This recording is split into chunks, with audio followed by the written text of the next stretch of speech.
Scammers ఎప్పటికప్పుడు కొత్త దారులు ఎదుర్కొంటున్నారు అమాయకులను మోసం చేయడానికి. అలాంటి కొత్త స్కామ్ ఒకటి మార్కెట్లోకి వచ్చింది ఇప్పుడు. అదే జనగణన స్కామ్. మన సింపుల్ భాషలో చెప్పాలంటే జనాభా లెక్కల స్కామ్ అనమాట.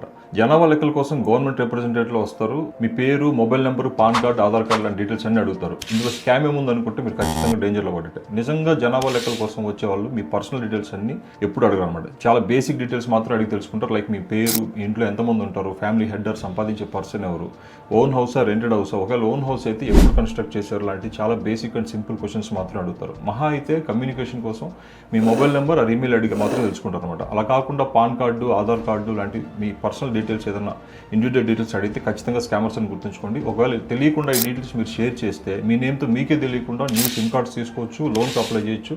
ఇదంతా మీకు తెలియకుండానే మీ డీటెయిల్స్ జస్ట్ డేటా యూస్ చేసుకుని జరిగిపోతుంది. సో ఎవరికైనా ఇలాంటి డీటెయిల్స్ షేర్ చేసే ముందు జాగ్రత్తగా ఉండండి. వచ్చిన వాళ్ళ ఐడి కార్డ్స్ వాళ్ళు వెరిఫై చేసుకున్న తర్వాత డీటెయిల్స్ షేర్ చేయండి. వీడియోని వీలైన మందికి షేర్ చేయండి. సబ్స్క్రైబ్ అండ్ ఫాలో చేయడం మర్చిపోకండి.